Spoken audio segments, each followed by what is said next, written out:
ତେଣୁ ସେ ମେଷପାଳିକା ଥିଲା। ମୁଁ ସକାଳେ ଆପଣମାନଙ୍କୁ କହୁଥିଲି କି ପୁନରାବୃତ୍ତି କରିବା ପାଇଁ ଚାହେଁ। ସକାଳେ ଆମେ ଦେଖୁଥିଲୁ ଯେ ରାହେଲ ମେଷପାଳିକା ଥିଲା, ଆଉ ସେ ସାନଟି ବେଳରୁ ମେଷ ସହିତ ଏମିତି ଓତପ୍ରୋତ ଭାବରେ ଜଡ଼ିତ ହେଲା ଯେ ତାକୁ ମଧ୍ୟ କ'ଣ ଦେଇଥିଲେ ଲୋକମାନେ? ମେସି ବୋଲି ନାମ ଦେଇଥିଲେ। କ'ଣ? ମେଣ୍ଡି ବା ମେଣ୍ଡୁଣୀ। କାହିଁକି? ସେ ସାନଟି ବେଳରୁ ସେ ମେଷ ସହିତ ଜଡ଼ିତ ହେଇକିରି ରହିଥିଲା। ଆଉ ବିଶେଷ କରି ସେ ମେଷ ଆଗରେ ବାପାଙ୍କର ପୁଅ ବନ୍ଧୁ ବା ଝିଅ ବନ୍ଧୁ ଆମର କର୍ତ୍ତବ୍ୟ କ'ଣ ଅଟେ? ଆପଣ ପିତା ମାତାଙ୍କର କାର୍ଯ୍ୟରେ ସାହାଯ୍ୟ କରିବା। ବଡ଼ କାମ ହଉ ବା ସାନ କାମ। ମୁଁ ସକାଳେ ଆପଣମାନଙ୍କୁ କହୁଥିଲି ଗୋଟେ ମେଷ ପାଳିକାର କାମ ଏତେ ସହଜ ନୁହେଁ, ଏତେ ସହଜ ନୁହେଁ। ମାନେ ଠିକ୍ ସମୟରେ ମେଷମାନଙ୍କୁ ନେବା, ଚରଣୀ ସ୍ଥାନରେ ନେବା ଯୋଉଠି ଘାସ ଥିବ। ଆଉ ବିଶେଷ କରି ଆପଣ ଦେଖିବେ ଯେହେତୁ ଘାସ ଖାଇବା ସମୟରେ ସେଠି କିଛି ପୋକ ଗୁଡ଼ାକ ମଧ୍ୟ ଥାନ୍ତି। ଆଉ ଇସ୍ରାଏଲ ଦେଶରେ ବା ସେ ସ୍ଥାନମାନଙ୍କରେ ଦେଖିବେ ଯେ ବିଭିନ୍ନ ପ୍ରକାର ପୋକ ସେମାନଙ୍କ ନାକୁଆରେ ପଶିକି ସେମାନଙ୍କୁ କ୍ଷତି ମଧ୍ୟ କରୁଥିଲା। ସେମିତି ଭାବରେ ସୁରକ୍ଷା କରାଯାଉଛି, ସେମାନଙ୍କୁ ପାଣି ପିଆଇବାର ଅଛି। ଆଉ କୋଉ ପାଣି? ଯାହାରେ ମେଣ୍ଢାମାନେ ପାଣି ପିଇବ ଲାଗେ ତାଙ୍କ ପାଇଁ ପାଣି ସଞ୍ଚୟ କରି ରଖିବା ପାଇଁ ପଡ଼େ। ତେଣୁ ସେମାନେ କୋଉ ପାଣି ପିଅନ୍ତି? ଯୋଉ ପାଣି ସ୍ଥିର ଥାଏ। କେତେ ଗୀତର ଯୋଉ କହୁଛନ୍ତି ସେ ସ୍ଥିର ଜଳ ପାଖେ ପାଖେ ମତେ ହେଇ ନିଅନ୍ତି। ପ୍ରଭୁଙ୍କ ନାମରେ ବଡ଼ ଏପରି ଭାବରେ। ତାପରେ ଦେଖିବେ ରାଣୀଙ୍କ ଜୀବନ ଆଉ ଗୋଟେ କଷ୍ଟ କ'ଣ? ଯେ ପୁରୁଷମାନେ ବି ଅଛନ୍ତି ମେଷ ପାଳକମାନେ, ସେମାନେ ଏମାନଙ୍କୁ ବାଧା ଦେଉଛନ୍ତି। ଆମେ ମଶାଙ୍କର ଶ୍ୱଶୁରଙ୍କ କଥା ଦେଖୁଛୁ। ଆଉ ସକାଳେ ଗୋଟେ କଥା ବି କହୁଥିଲି ଆପଣମାନଙ୍କୁ ଯେ ଆପଣମାନଙ୍କର ହୁଏତ ଖାଲି ଝିଅମାନେ ଥାଆନ୍ତି, ପୁଅ ନଥାଇ ପାରନ୍ତି, ତଥାପି ଆପଣ କ'ଣ କର ନାହିଁ? ମନନା କରିବାର ନାହିଁ।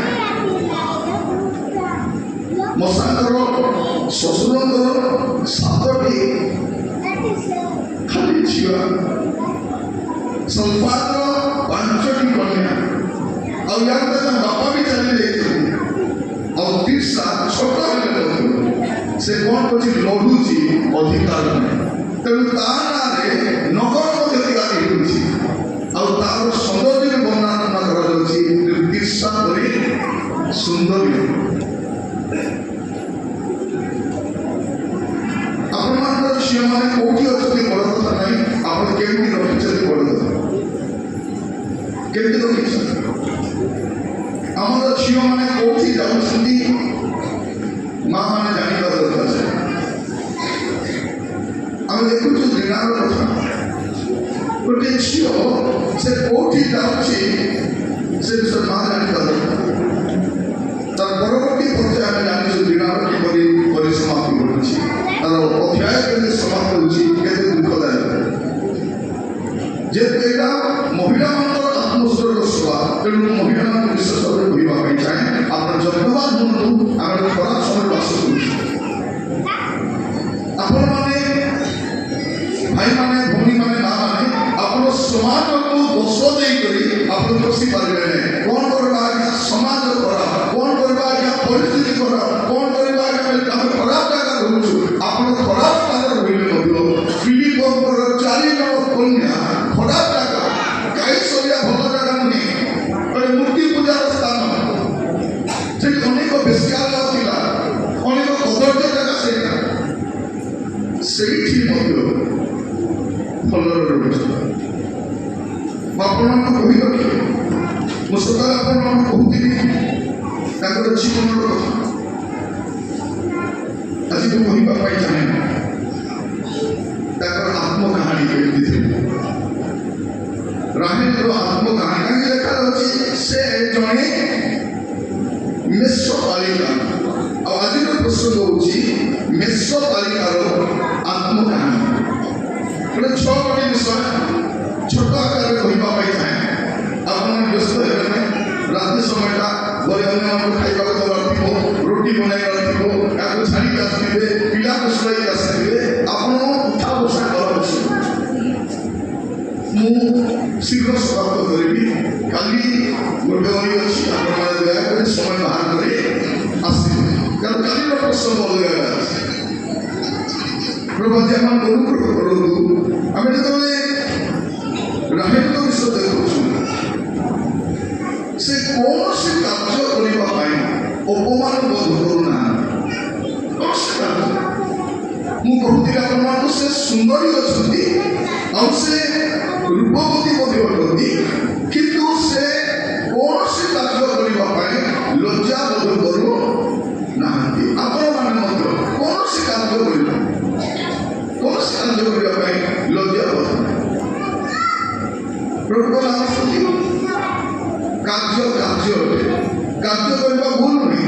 এইটা মনে ରଖିବେ ପ୍ରତ୍ୟେକ ଯୁବା ଯୁବତୀମାନେ। ଆଜିର ସମୟରେ କୋଉଠି ସରକାର ଚାକିରି ରଖିନାହାନ୍ତି। ଆପଣଙ୍କୁ ଯେକୌଣସି ସ୍ଥାନରେ କାର୍ଯ୍ୟ କରିବା ପାଇଁ ମିଳିବ, ଆପଣ ମର୍ଯ୍ୟାଦା ସହିତ ଗୌରବ ନିମନ୍ତେ କାର୍ଯ୍ୟ କରିବା ଦରକାର। କାର୍ଯ୍ୟ କର। ମୁଁ ଥରେ ଗୋଟେ ସପିଂ ମଲରେ ଯାଇଥିଲି, ଆଉ ସେଠି ଗଲାବେଳେ ଗୋଟେ ଝିଅଟା ପ୍ୟାଣ୍ଟ ସାର୍ଟ ପିନ୍ଧିଛି, ୟୁନିଫର୍ମ ପିନ୍ଧିଛି, ଆଉ ସେଠି ସିକ୍ୟୁରିଟି ଗାର୍ଡର କାମ ସେ କାମ କରୁଛି। ଆଉ ସେ ମୋତେ ଦେଖିକି ଆସି କହିଲା, ସାର୍ ପ୍ରେସ୍ ଦେବ ସାର୍, ଆଜି ପ୍ରଣାମ କଲା, କଥାବାର୍ତ୍ତା ହେଲା। ତାପରେ ମୁଁ ତାକୁ ପଚାରିଲି, ମାରେ ତୁ କ'ଣ କରୁଛୁ? କହିଲା ନାଇଁ ସାର୍, ମୁଁ ସିକ୍ୟୁରିଟି ଗାର୍ଡର କାମ କରୁଛି। କହିଲେ ଝିଅ ପିଲା, ଯୁବା ଝିଅଟା କହିଲା, ସେ ସାର୍ କଲେଜରେ ମୁଁ ପଢ଼ୁଛି, ଆଉ ଅନ୍ୟ ସମୟରେ ଆସିକି ମୁଁ ସିକ୍ୟୁରିଟି ଗାର୍ଡର କାମ କରୁଛି, ମୋର ଭଉଣୀକୁ ମୁଁ ପଢ଼ାଉଛି, ଆଉ ମୋର ବିଧବା ମାର ବି ଯତ୍ନ ମୁଁ ନେଉଛି।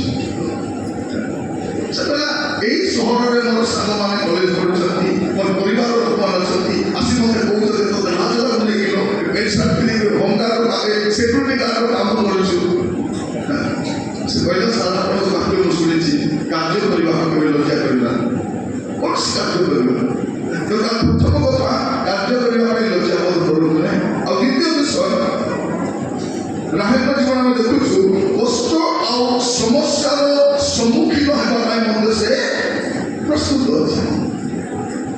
କଷ୍ଟ ଅଛି, ଖାଲି ମେଷ ପାଲିକା ହେବା ଏତେ ସହଜ କାର୍ଯ୍ୟ ନୁହେଁ। ଆମେ ଯେତେବେଳେ ଦେଖିବା, ପଢ଼ିବା ଟିକେ ଦୟାକରି ପ୍ରଥମ ସାମୁଏଲ 17 ପର୍ବ ତାର 34 ଆଉ 35। ପ୍ରଥମ ସାମୁଏଲ 17 ପର୍ବ ତାର 34 ଆଉ 35 ପଦ। ତ ମୁଁ ଦାଉଦ ସାଉଲଙ୍କୁ କହିଲେ, ମେଷ ଚରାଉଥାଏ, କୌଣସି ସମୟରେ ସିଂହ କ'ଣ କରିବ? ମେଷକୁ ନେବା ପାଇଁ ସିଂହ କି ଭାଲୁ ମଧ୍ୟ ଆସିବ। ମୁଁ ତାହା ପଛରେ ଗୋଡ଼ାଇ ତାକୁ ମାରି ଉଠିଲେ। ଭାବି ଦେଖନ୍ତୁ, ଆମେ ଗୋଟିଏ ପାର୍ଶ୍ୱ ଦେଖୁଛୁ, ଅପର ପାର୍ଶ୍ୱ ମଧ୍ୟ ଅଛି। କ'ଣ ଅଛି? କଷ୍ଟ ସମସ୍ୟା ବି ଅଛି। ସେ କଷ୍ଟ ସମସ୍ୟାକୁ ବି ସେ ସମ୍ମୁଖୀନ ହେବା ପାଇଁ ପଛଉନାହିଁ। ଝିଅମାନେ କୌଣସି ସ୍ଥାନରେ ଆପଣମାନେ କାର୍ଯ୍ୟ କରିବା ପାଇଁ ଯିବା ସମୟରେ ସମସ୍ୟା ଓ କଷ୍ଟ ନଥିବ ବୋଲି, କଷ୍ଟ ଥିବ, ସମସ୍ୟା ଥିବ, ଅପମାନ ଥିବ, ତାରି ମଧ୍ୟରେ ମଧ୍ୟ ସେ କାର୍ଯ୍ୟ କରିବା ପାଇଁ ସଂକଳ୍ପବଦ୍ଧ ହୁଅନ୍ତୁ। ପ୍ରଭୁ ଆଉ ଗୋଟେ ବିଷୟ, ରାହେଲଙ୍କ ଜୀବନ ଆପଣ ଯଦି ଦେଖିବେ, ଗୋଟେ ବିଷୟ, ସେ ବାପାଙ୍କ ପାଇଁ ବୋଝ ନଥିଲା, ବରଂ ସେ କ'ଣ କରୁଥିଲା? ବାପାଙ୍କର ବୋଝ ସେ ନିଜେ ଉଠାଉଥିଲା, ବାପାଙ୍କର ବୋଝ। ପ୍ରଭୁ ଆମକୁ ଅନୁଗ୍ରହ କରନ୍ତୁ। ସେ କ'ଣ ଥିଲା? ଆପଣ ପିତାର ମେଷଗୁଡ଼ିକର ମେଷ ତାଲିକା ସେ ଥିଲା, ବୋଝ ନଥିଲା। ଝିଅମାନଙ୍କୁ ଆପଣମାନେ କହିବା ପାଇଁ ନାହିଁ, ଯେତେବେଳେ ଆପଣ ବାପା ମାଆଙ୍କ ପାଖରେ ଅଛନ୍ତି, ସେମାନେ ଯାହା ଦିଅନ୍ତି ଖାଆନ୍ତୁ, ଯାହା ପିନ୍ଧିବା ପାଇଁ ଦେଲେ ପିନ୍ଧନ୍ତୁ, ଆପଣ ଜିଦ୍ କରନ୍ତୁ ନାହିଁ। କାରଣ ଆପଣଙ୍କର ବାପାର ଉପାର୍ଜନ ଦେବେ, କ'ଣ କାମ କରନ୍ତି ଯେ ଆପଣ ଏତେ ଜିଦ୍ କରୁଛନ୍ତି? ଏବେ ପର୍ବ ଆସୁଛି, ଆପଣଙ୍କର ଲିଷ୍ଟ ଥିବ, କ'ଣ 24 ତାରିଖରେ କହିଲେ ନୂଆଟା ପିନ୍ଧିବି, 25 ଗୋଟେ ନୂଆ ପିନ୍ଧିବି, 31 ଗୋଟେ ନୂଆ ପିନ୍ଧିବି, 1 ଗୋଟେ କଣ କରିବି? ପୁଅମାନଙ୍କୁ ସେୟା କହିବା ପାଇଁ ଯୋଉଦିନ ଆପଣ ଉପାର୍ଜନ କରିବେ ସେଇଦିନ ଆପଣ କୁହନ୍ତୁ ମୁଁ କଣ କରିବି? ନୂଆ ଡ୍ରେସ୍, ନୂଆ ବୁଟ୍, ନୂଆ ନୂଆ ନୂଆ ନୂଆ ଠିକ୍ ଅଛି। ଆପଣ ତ ଏବେ ଉପାର୍ଜନ କରିନାହାନ୍ତି, କଣ ପାଇଁ ଆପଣ କରିବେ? ଚେଷ୍ଟା କରନ୍ତୁ ଏଇ ଥରର ବଡ଼ଦିନ ପର୍ବ ଋଣ ମୁକ୍ତ ହେବା ଦରକାର। କୌଣସି ଋଣ କରିବେ ନାହିଁ। ଋଣ କରି ଲୁଗାପଟା ଗତ ଥର କହିଥିଲି ବୋଧେ ଏଥର ବି କହିବା ପାଇଁ ଚାହେଁ, ଆପଣ ଚେଷ୍ଟା କରନ୍ତୁ ଆଗାମୀ ବର୍ଷ ଗୁଡ଼ିକରେ କୌଣସି ଋଣ ରହିବାର ନାହିଁ। 50,000 ଟଙ୍କା ଋଣ କରି ଯଦି ପର୍ବ ପାଳନ କରିବେ କେବେ ସୁଝିବେ? ପୁରୁଣା ଋଣ ତ ଅଛି ଖାଲି, ଏବେ ନୂଆ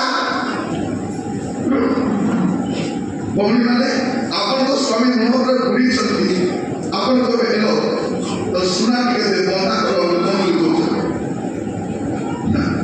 ମଲେ ବି ମୁଁ ସୁନା କରିବାର କେମିତି ସୁଝିବୁ? ସୁଝେ ମୁଁ ସୁନା ଦେଲା ଲୋକ ନାହିଁ। କହିବାର ଉଦ୍ଦେଶ୍ୟ କଣ ଯେ ଆପଣଙ୍କର ସ୍ୱାମୀ ବା ଆପଣଙ୍କର ବାପା যে ଯୋଉ ପରିଶ୍ରମ କରନ୍ତି ଆପଣ କଣ କରନ୍ତୁ ନାହିଁ ବୋଝ ତାଙ୍କ ପାଇଁ କୁହନ୍ତୁ ନାହିଁ।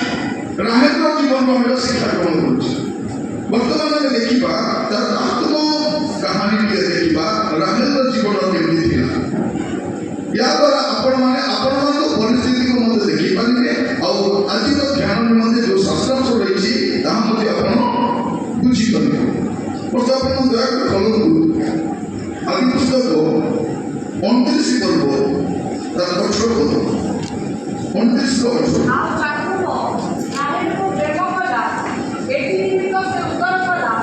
ଏଠି କଣ ଲେଖାଯାଉଛି ଯେ ଯାକୁବ ରାହେଲକୁ କଣ କରୁଛନ୍ତି? ପ୍ରେମ କରୁଛନ୍ତି। ଏମାନଙ୍କ ପ୍ରେମ କେମିତି ହେଇଥିଲା? ଏମାନଙ୍କ ପ୍ରେମ ପ୍ରଥମ ସାକ୍ଷାତରେ ହେଇଯାଇଥିଲା। ତାକୁ କଣ ବୋଲି କହିବେ? Love at first sight. ଇଏ ଦେଖୁ ଦେଖୁ ତା ପ୍ରତି ଆର ପ୍ରେମ ହେଇଯାଉଛି।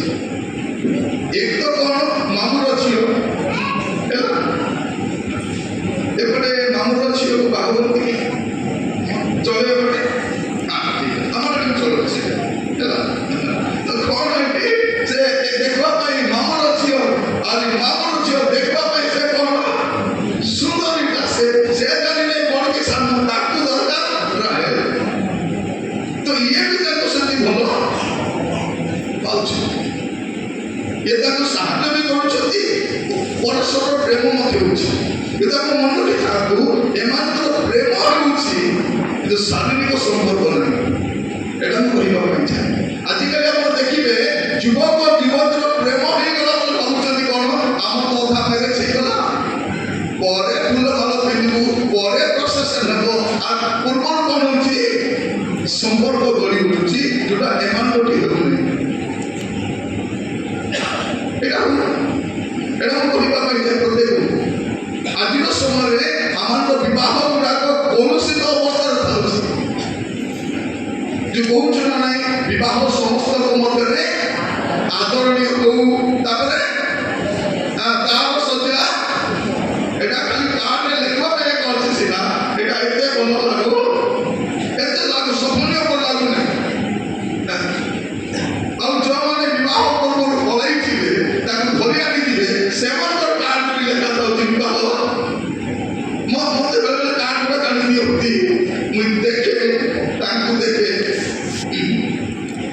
ଆଉ କଣ କହିବି।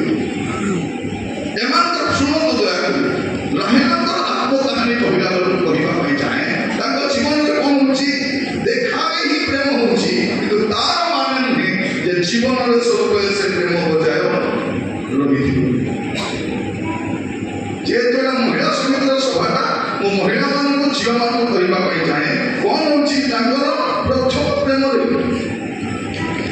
କିନ୍ତୁ ଅନେକ ଉତ୍ଥାନ ପତନ ମଧ୍ୟ ଆସୁଛି। ମୁଁ କହୁଥିଲି ଆପଣମାନେ ଦେଖନ୍ତୁ ମୋତେ ପଢ଼ିବେ ଦୟାକରି ଆପଣ 21 ପଦରେ ପଢ଼ନ୍ତୁ। 21 ହଁ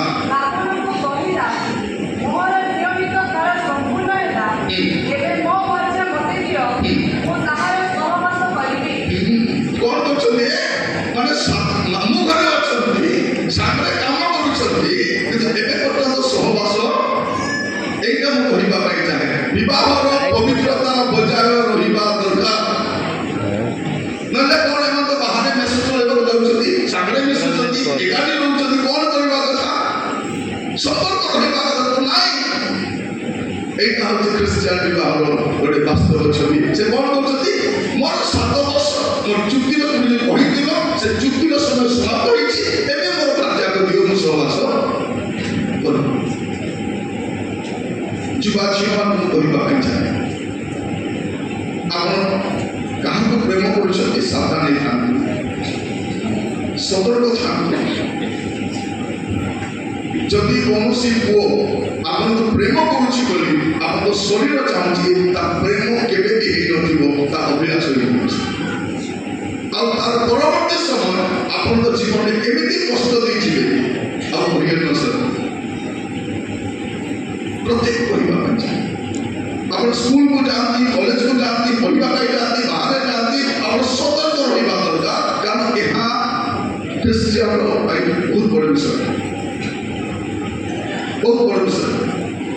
ଆଜି ଅନେକ ପୁଅ ଝିଅ ସେମାନଙ୍କ ପବିତ୍ରତାକୁ ସମସ୍ତ କରିଛନ୍ତି ଆମକୁ ରାହେଲର ଜୀବନ କାରଣ ରାହେଲ କଣ ଗୋଟେ ଡିସିପ୍ଲିନ ଲାଇଫ ତାର ଅଛି ତାର କାମ କରିବାରେ ପରିବାରର ସାନ ଝିଅ କିନ୍ତୁ ତାର କାର୍ଯ୍ୟ କରିବାରେ ଗୋଟେ ହିସାବରେ ଡିସିପ୍ଲିନ ସକାଳେ ଅଧ୍ୟୟନ କରୁଥିଲୁ ତାରି ମଧ୍ୟରେ ସେ ଏଇ ଶୃଙ୍ଖଳା ବି ରଖିଛି ଯୋଉଦିନ ବିବାହ ହବ ସେଇଦିନ ଆମର ସମ୍ପର୍କ ହେବ ତା ପୂର୍ବର ସମ୍ପର୍କ ନାହିଁ।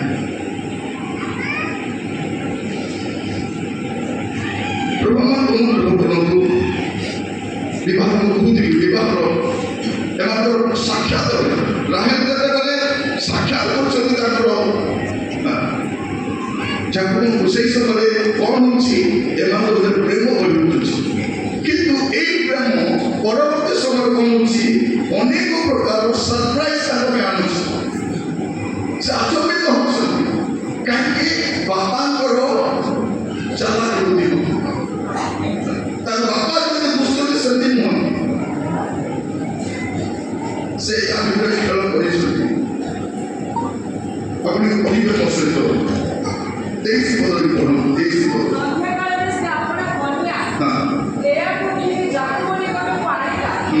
ଲେଆ କଣ ଅଛି ଲେଆ ତା ସହ ବାହା ହେବାର ନଥିଲା କିଏ ବାହା ହେବାର ଥିଲା ରାହେଲ ହେବାର ଥିଲା କିନ୍ତୁ ରାହେଲର ଜୀବନରେ ଏଟା ଦ୍ୱିତୀୟ ସମସ୍ୟା। ଯଦି ପ୍ରଥମରେ ସେ ପବିତ୍ର ପ୍ରେମରେ ପ୍ରେମ କରୁଛନ୍ତି କିନ୍ତୁ ସେଇ ପ୍ରେମରେ ମଧ୍ୟ ଗୋଟେ ସରପ୍ରାଇଜ ଗୋଟେ କଷ୍ଟ ଦେଇଯାଉଛନ୍ତି। କହିବା ପାଇଁ ଚାହେଁ ଜୀବନରେ ଅନେକ ପ୍ରକାର ସରପ୍ରାଇଜ ଥିବ ଉତ୍ଥାନ ପତନ ଥିବ।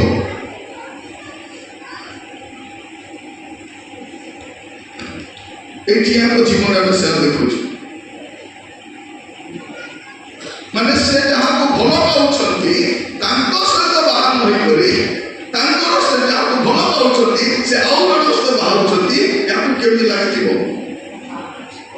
କେମିତି ଲାଗିଥିବ ଆଉ ସେ ଦେଖୁଛନ୍ତି ସେ ଯାହାକୁ ଯାହାକୁ ଭଲ ପାଇଲେ 7 ବର୍ଷ ଭଲ ପାଉଛନ୍ତି ଏବେ କେତେ ଦିନ ଅପେକ୍ଷା କରିବା ପାଇଁ ପଡୁଛି 14 ବର୍ଷ ଲାଇଫ ଅଫ ସରପ୍ରାଇଜ। ବସିକି ଭାବୁଥିଲି ରାହେଲର ଜୀବନ କେତେ ପେଥେଟିକ ଥିବ ଭାବି ଦେଖନ୍ତୁ। ମୋର ଯିବା ଭାଇ ଭଉଣୀ ମାନେ ଆପଣଙ୍କ ଜୀବନରେ ଆପଣ ଯେମିତି ଭାବୁଥିବେ ସେମିତି ଘଟୁନଥିବ କଷ୍ଟ ଆସୁଥିବ ସମସ୍ୟା ଆସୁଥିବ ୟା ଛଡ଼ା ଆମେ ଶିଖୁଛୁ କଣ ଏ କଷ୍ଟରେ ମଧ୍ୟ ସେ କର୍ତ୍ତବ୍ୟ ନିରତ ହୋଇ ରହିଛନ୍ତି ଆଉ ସେ ଆମର ପବିତ୍ରତାକୁ ବଜାୟ ରଖିଛନ୍ତି। ପ୍ରଭୁ ଅନୁଗ୍ରହ କରନ୍ତୁ ରାହେଲର ଜୀବନରୁ ଆଜି ଅନେକ ଶିକ୍ଷା ଆମେ ଗ୍ରହଣ କରୁଛୁ। ମୁଁ ଯୁବତୀମାନଙ୍କୁ କହିବା ପାଇଁ ଚାହେଁ ନିଜକୁ ସଂଯତ କରି ରଖନ୍ତୁ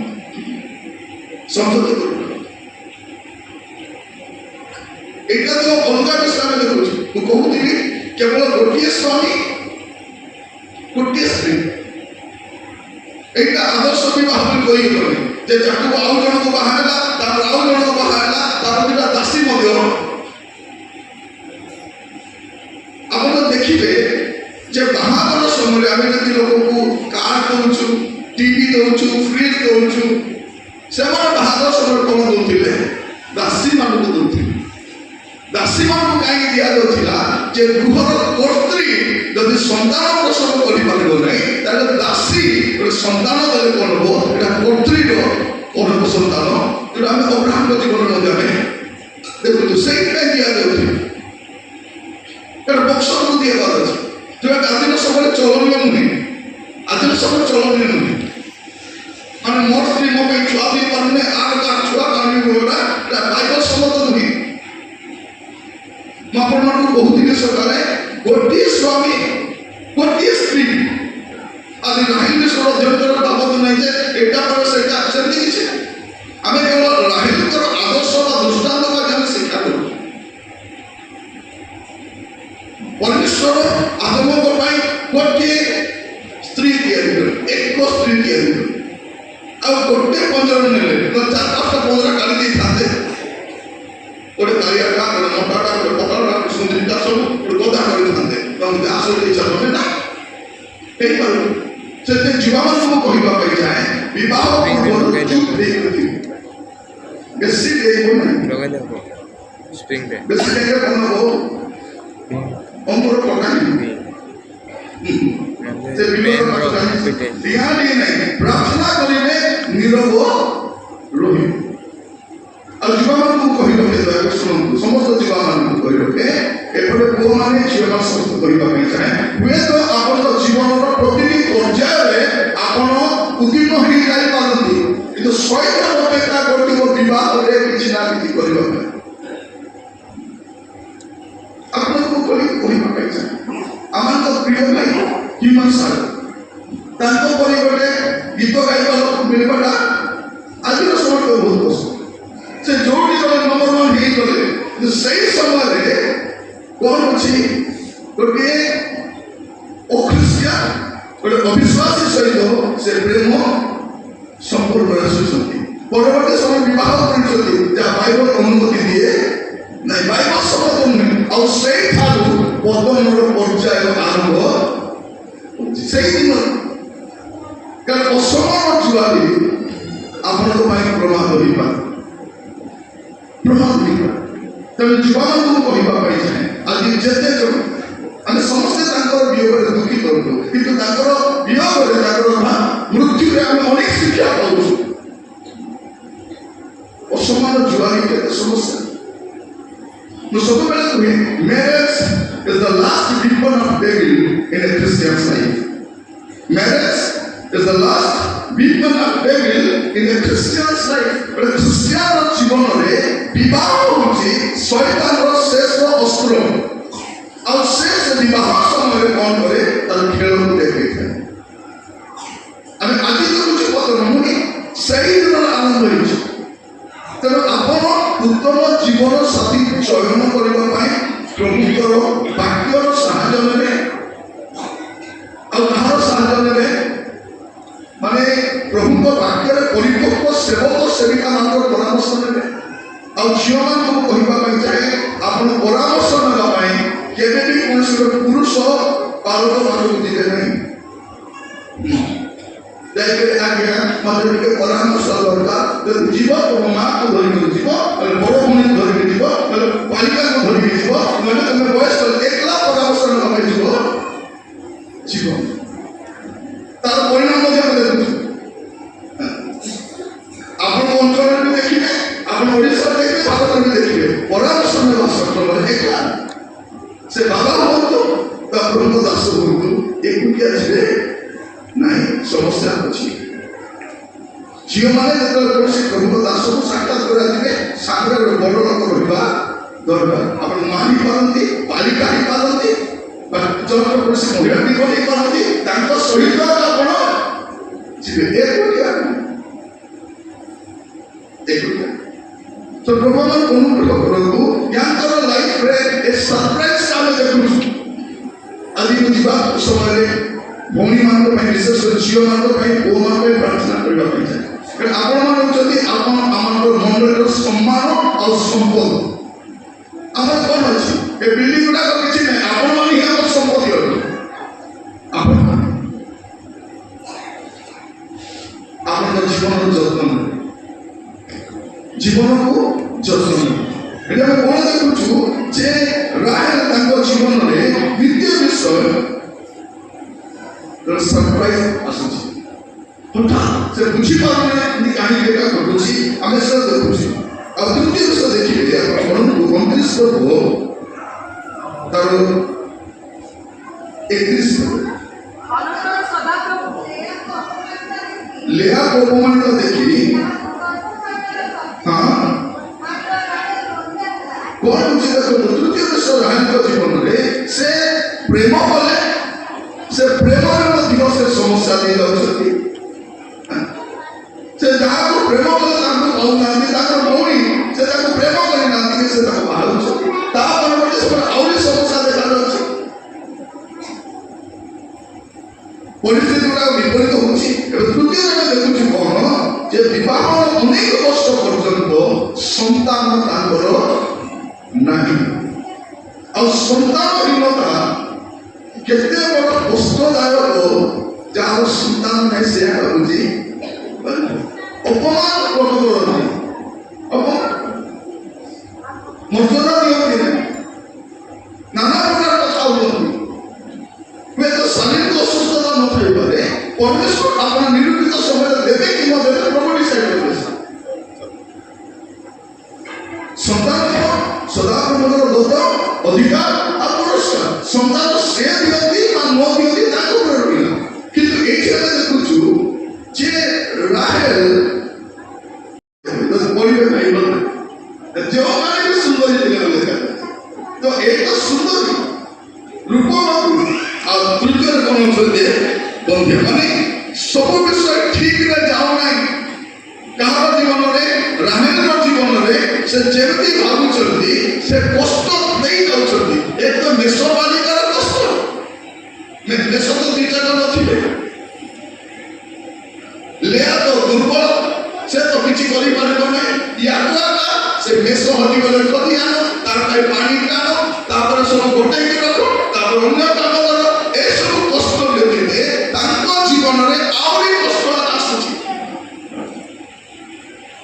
ଭଉଣୀମାନେ, ଆପଣମାନଙ୍କ ଜୀବନରେ ଆପଣ କେତେ କଷ୍ଟ ଦେଇ ଗତି କରୁଛନ୍ତି ଆପଣ ଜାଣିଛନ୍ତି? ସେ ବେଦନାର କଥା ନା ସ୍ୱାମୀ ଜାଣନ୍ତି, ନା ବାପା ମା ଜାଣନ୍ତି, ନା ପିଲାମାନେ ଜାଣନ୍ତି। ଆପଣ ସବୁ ପ୍ରକାଶ କରିପାରନ୍ତି। ଏତେ କଷ୍ଟ ଦେଇ ସେ ବି ଗତି କରିଛନ୍ତି। ତୃତୀୟ ବିଷୟ ମୁଁ କହୁଥିଲି ଆପଣମାନଙ୍କୁ ଯେ ସବୁ ବିଷୟ ଠିକରେ ଗତି କରୁନାହିଁ ରାହେଲ ଜୀବନ। ଆଉ ଚତୁର୍ଥ ବିଷୟ 30 ପର୍ବ ତାର 31 ପର୍ବ। ହଁ 30 ପର୍ବ 21-24 ପର୍ଯ୍ୟନ୍ତ। 30, 21-24। ହଁ ହଁ ହଁ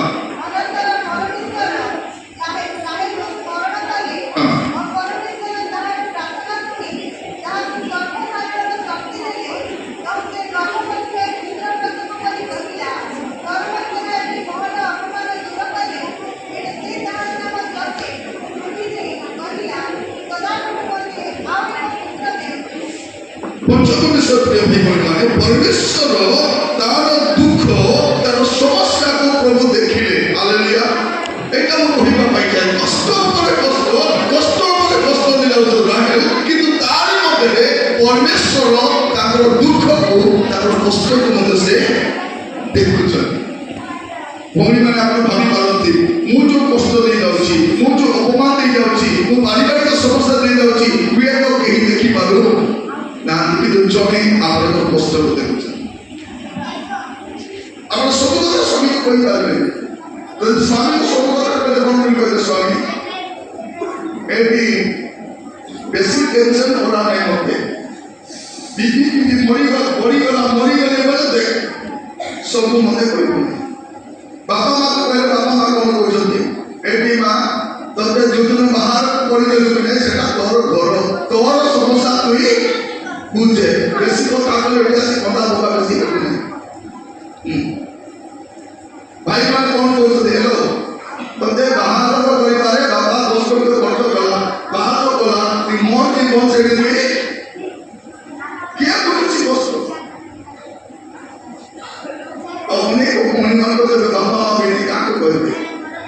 ଏ ମଣ୍ଡଳୀରେ କାହାକୁ ଯଦି ବିଶ୍ୱାସ ଜ୍ଞାନ ବୋଲି କହିଲେ ସକାଳ ଭିତରେ ପୁରା ସମ୍ବାଦ ପତ୍ର ଭଳିଆ ସବୁ ଘରେ ପହଞ୍ଚି ଯାଇଥିବ ଖବର ଶୁଣିଲ କି ସେ ନାଟି ଘରେ କି ହେଇଛି ହେଲା ହେଲା ହେଲା ନ ହେଲା ଲେଖିକରି ଆମେ ଜଲ୍ଦି ପଳେଇ ଦେଇଥିବ ସେ ତାର ସ୍ୱାମୀ ଗାଳି ଦେଲା ବୋଲି ଏ ଫେର କରିଥିବେ ଟିକେ ବାନ୍ଧୁଛି ଗାଳି ଦଉଥିଲା ତାପରେ ଗାଳି ଦଉଥିଲେ ଭୋକିଆ ମାରି ବାହାର କଲା ପଡ଼ି ପଡ଼ି ତ ଯାଉଥିବା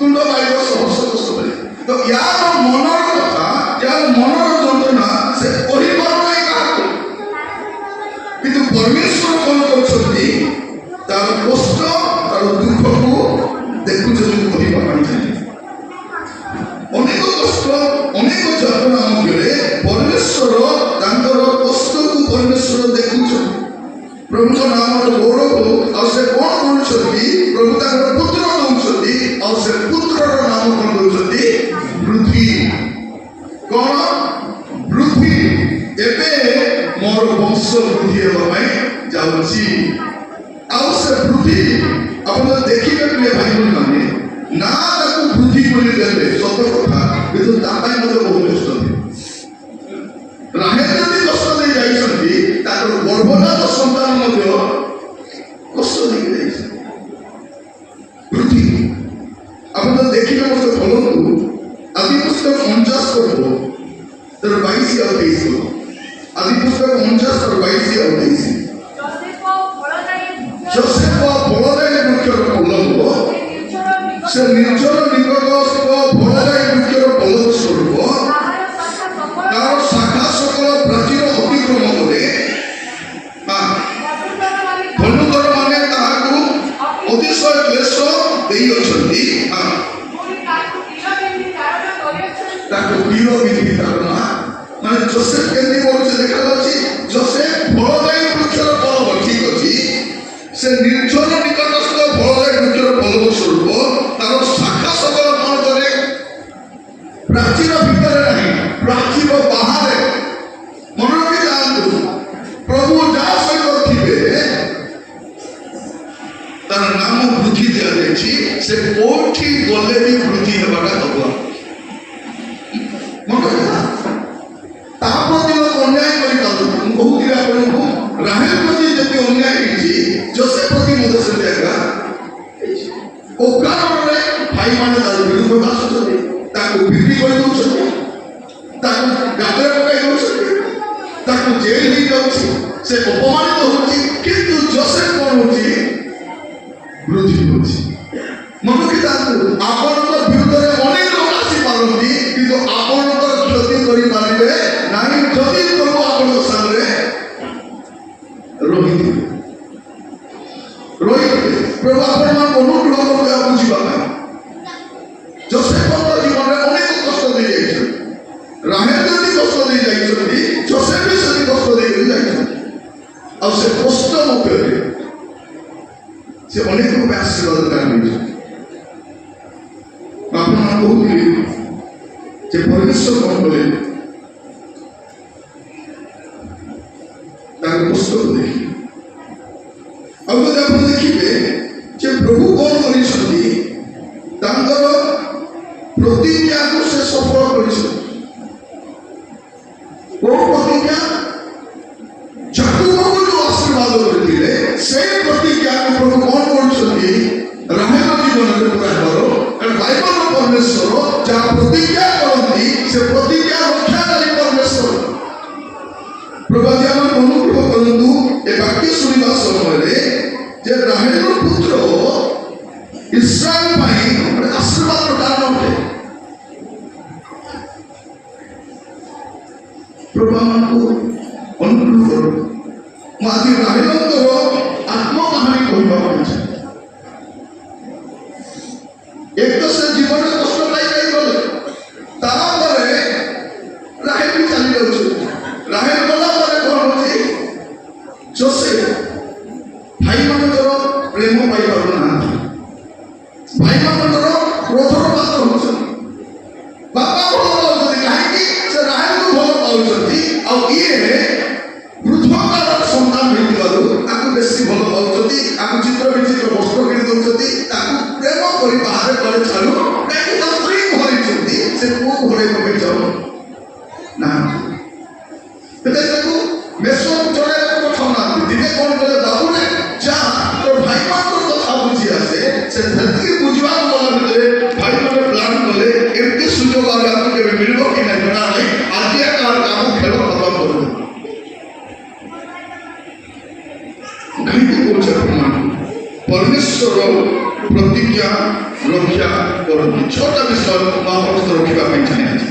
प्रथम विषय कौन प्रथम विषय हूँ से राहेल जो प्रेम कले से प्रेम जे सब बेले सतेज थिबो बोली ग्यारंटी नाही से कष्ट देई बंद गति करिसथि आ द्वितीय विषय आमे देखुछु कोन ताको जीवन रे अनेक उत्थान पतन रहिथिला आ तृतीय विषय से अनेक वर्ष पर्यंत से कष्ट दे जाइछथि संतानहीनता सकाशे कष्ट किंतु पंचम विषय परमेश्वर ताकर कष्ट ताकर दुख को देखिछथि भौणी मान कि ताकू आपण जो कष्ट दे जाउछथि आपण जो दुख दे जाउछथि आपण जो समस्या दे जाउछथि परमेश्वर आपको दुख को देखथि आपण को कष्ट को देखथि भावतले मोर कष्ट के जानि ना किंतु कष्टरे मध्य प्रभु रे लागि रहिबा दरकार तो सकाले कहूची से प्रार्थना करूछन प्रभु कते प्रभु कते प्रार्थना करूछथि आ प्रभु तार प्रार्थना उत्तर दउछन हमें हाना का कथा जानिछु हाना स्वामी सहित जाउछथि कोठी प्रभु को गृह को जाउछन किंतु से स्वामी को किछि मानु ना एटा स्वामी थार किछि भूल नै एटा पर देखिबे जाकुब थार किछि समस्या नै समस्या को होची राहेल थार समस्या होची से संतान प्रसव करि पारु ना सेटा में देखु कोन सेठी मध्य हाना का जीवन में देखु से भी गर्भधारण शक्ति नै से भी बंधा अवस्था अछि उभय प्रार्थना करूछु एटा कहिबा समय म कहिबा पाइ जाने जे आपनकर प्रत्येक समस्यार समाधान प्रार्थना अटे आपन समस्यार समाधान प्रार्थना प्रार्थना केवल प्रार्थना आप किछि नुहे आपन रॉन्ग स्टेप नियम को नै आपन निराश हो नै आपन भागी करत नै परमेश्वर आपन प्रार्थना सुनी यथा समय आपन उत्तर देबे किंतु दुखर कथा करू हम प्रार्थना करू प्रार्थना करू आपन एठी आसे केते प्रार्थना करूछथि ता अपेक्षा घरे केते समय प्रार्थना रे रहउछ भूमि माने कहिबा पाइ जाय आपन स्वामी भी बदलिबे आपन पिला माने बदलिबे आपन घरर परिस्थिति बदलिबो समस्त विषय बदलिबो किया बदलाइबे जे केबे बदलंती नाही सही प्रभु आपन परिस्थिति को परिवर्तन करिबे आर्थिक परिस्थिति बदलिबो भाव बदलिबो घरर परिस्थिति बदलिबो परमेश्वर करतंती प्रतिज्ञा रक्षाकारी परमेश्वर करतंती आमर प्रभु कोन प्रतिज्ञा रक्षाकारी प्रॉमिस कीपिंग गॉड से जहाँ प्रतिज्ञा करिसथि से प्रतिज्ञा को से रक्षा करती और राहेल जीवन रे हमें ताहा देखि पारुछु प्रभु का नाम स्तुति हो प्रभु का नाम गौरव आज हमें एक वाक्य पढ़िबा समय हमें गोटे विषय ध्यान करूछु जे राहेल जने मेषपालिका थिले सब तो से मेषपालिका जीवन रे एते प्रकार उत्थान पतन एते प्रकार झड़झंझा एते प्रकार समस्या मध्य से स्थिर रहिथिले हुए तो जाकुब के गोटे बोलिथिले था मोर प्रभु मते प्रतिज्ञा करिसथि मु आसीला समय मते कथा करिसथि मते से जणाइसथि और सही भरोसा रे परमेश्वर हो जते बेले इस्राएल माने जाकुबकर संतान माने मिस्र देश रे गले से जीवा पूर्व जोसेफ जाइथिले कोन भाई इस्राएल माने बंचिबार अछि इस्राएल में रक्षा पाइबार अछि ए दुर्भिक्ष समय बंचिबार अछि सेठी काई गले आ से गोटे कथा जोसेफ कहउछथि भाई माने मु मरिबा पाइ रहउछि सत कथा किंतु प्रभु मोर जन्म मोर प्रिय मां माने भूमि मान अपमान कहिबा पाइ जाने आबर परमेश्वर सेंति का मस्त पढ़ी बेटे रुत पुस्तक 4 पद 11 पद रुत पुस्तक 4 पद 11 पद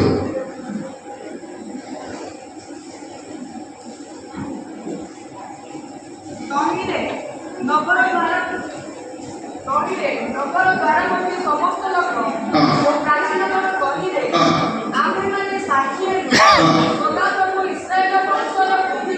सदा प्रभु इस्राएल वंशर बुद्धिकारी राहेल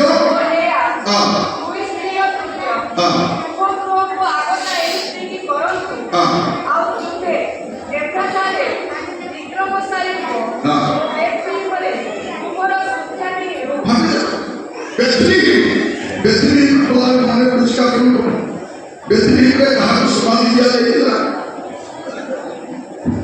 बेथलेहेम रे राहेल बेथलेहेम रो पुना नाम छी इफ्राता ताको ब्रादर में पहुंचीबा बेथलेहेम को देखो कि हे बेथलेहेम इफ्राता यहूदा रो सोर्स रो मधरे से बेथलेहेम सेवन होची बेथलेहेम और से बेथलेहेम रे राहेल प्रभुति होची और सही बेथलेहेम रो नवा ख्याल होची ततली मोरे पता होची तुम्हें कौन हो तुम्हें राहेल करी जे इस्राएल रो वंश रक्षा करते तारे दिले तो एक बोली करती मोर प्रिय भौणी माने मां माने मां प्रमाण करिबा पाई जाने आमी राहेल रो जीवन रो गोटे विषय शिक्षा करछु जीवन संघर्षमय थिला जीवन कष्टदायक थिला तारी मध्यरे सुधा परमेश्वर आपन प्रतिज्ञा रक्षा करछु आज हमें ध्यान करथु से मेसो पालिका थिला से मेसो पालिका भितर सीमित नथिला आपण कोन करती सेठी सीमित होतु नै आपण नो सही पालंती आपण टीचर हे पालंती आपण बैंक रे काम करि पालंती आपण कोनी बिजनेस करि पालंती आपण हाट बाजार रे सामान बिक्री करि पालंती बड़ विषय नुहे से तो मेसो पालिका थिला किंतु ता सत्य से कोन थिला सेटा हमें आज अध्ययन करछु प्रभु आपण प्रत्येक को आशीर्वाद करू राहिलो तो परि आपण को जीवन में सब विषय ठीक नथिबो किछि ठीक न थाई पारे किंतु किछि ठीक नथिले मध्य परमेश्वर ठीक करिबा परमेश्वर तो केवल आपण को कोन करिबा अछि प्रभु रे लागि कि रहिबा अछि बाकी परमेश्वर इस्राएल वंश को बुद्धि करिबा पाए आगु बाछु राहिलो बाछु जाकुब को जाकुब आशीर्वाद करथिले से जाकुब को द्वारा बड़े संतान होचनी जसे और ताको द्वारा ए माने ईश्वर को सुरक्षा प्राप्त होय आपन को जीवन रे अनेक उत्थान पतन थाई पारे अनेक कष्टर कहानी थाई पारे अनेक दुखर कहानी थाई पारे किंतु परमेश्वर आपन परिस्थिति को परिवर्तन करिवे जेमिति से राहेल परिस्थिति को परिवर्तन करिछ प्रभु के नाम प्रशंसा से सबुबेला पाए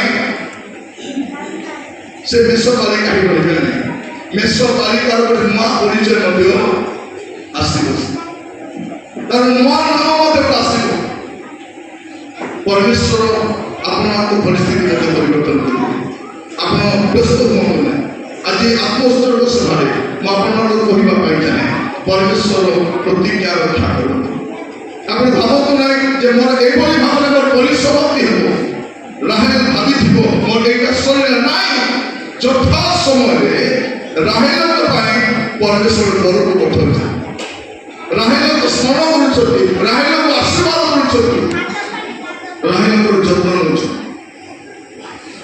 परमेश्वर आपन को जतन को पदे प्रार्थना करिबा पाई जाने आपन को जीवन रे कोन उठाव पत्र दे गति करछथि मु जाने नै आपण व्यवसाय कोन करथि चाकरी कोन करथि मु जाने नै किंतु परमेश्वर जे ठाकुर परमेश्वर से परमेश्वर आपन चोटी बंद करबा पदे प्रार्थना करिबा अछि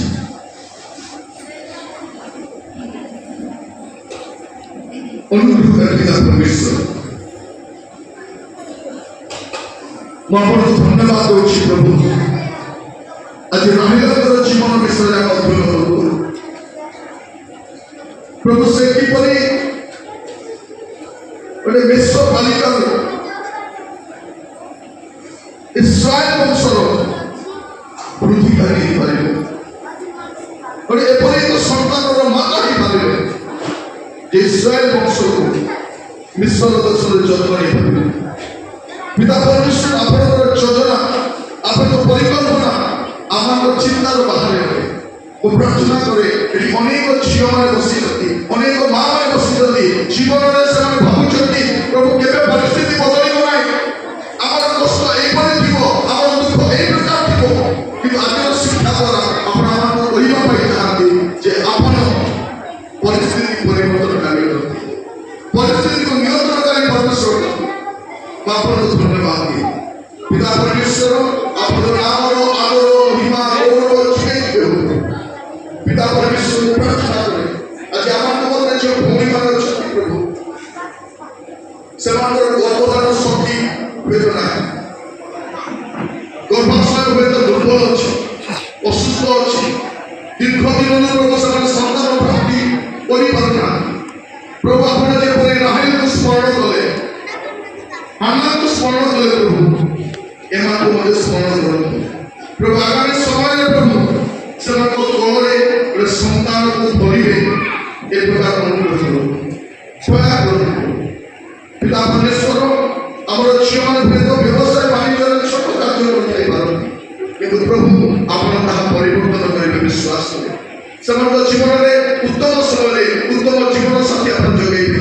ଜୀବନ ଉତ୍ଥାନ ପତନ ମଧ୍ୟରେ ଆପଣ ସେମାନଙ୍କୁ ଭୁଲିଯିବେ ନାହିଁ, ଆପଣ ପ୍ରତିଜ୍ଞା ରକ୍ଷା କରିବେ, ଏହା ମୁଁ ବିଶ୍ୱାସ କରେ। ପ୍ରଭୁ ଆମର ଯୁବା ଝିଅମାନେ ଯେପରି ପବିତ୍ର ହୋଇ ରହିବେ ଏଥିପାଇଁ ସାହାଯ୍ୟ କର। ପୁଅମାନଙ୍କୁ ମଧ୍ୟ ଠିକ୍ ସେହିପରି ପବିତ୍ର କରି ରଖ ପ୍ରଭୁ, ପାପରୁ ଦୂରେଇ ରଖ ବୋଲି ପ୍ରାର୍ଥନା କରୁଛି। ଅସମାନ ଜୁଆରରେ ଚର୍ଚ୍ଚା ଯିବେ, ଅସଙ୍ଗତ ପ୍ରେମରେ ପଡ଼ିବେ ନାହିଁ, ସମସ୍ତ ପ୍ରକାର ପାପରୁ ଦୂରେଇ ରହିପାରିବେ ଏ ପ୍ରକାର ଅନୁଗ୍ରହ କର ପ୍ରଭୁ। ରାହେଲଙ୍କ ଜୀବନରେ ଆମେ ଶିକ୍ଷା ଗ୍ରହଣ କରୁଛୁ ପ୍ରଭୁ, ତାଙ୍କର ନିର୍ଭୀକତା ପାଇଁ ଧନ୍ୟବାଦ କରୁଛି ପ୍ରଭୁ। ତାଙ୍କ ଜୀବନ ଗୋଟେ ଶିକ୍ଷଣୀୟ ଜୀବନଟେ ପ୍ରଭୁ, ତା ସତ୍ତ୍ୱେ ସେ ଯେଉଁ ପବିତ୍ର କରି ରଖିଛନ୍ତି ଏଥିପାଇଁ ଆମେ ଆଜି ଶିଖିପାରୁଛୁ ପ୍ରଭୁ। ଯୁବାମାନେ କୌଣସି ସ୍ଥାନରେ କାର୍ଯ୍ୟ କରନ୍ତୁ ନା କାହିଁକି, ବ୍ୟବସାୟ କରନ୍ତୁ, ପାଠ ପଢ଼ନ୍ତୁ, ସେ ସ୍ଥାନରେ ପବିତ୍ର ରହିବା ପାଇଁ ସାହାଯ୍ୟ କରନ୍ତୁ। ପ୍ରତ୍ୟେକ ମା ମାନଙ୍କ ଆଶୀର୍ବାଦ କରନ୍ତୁ, ଏ ମିଟିଂ ଆୟୋଜନ କରିବା ପାଇଁ ପ୍ରଭୁ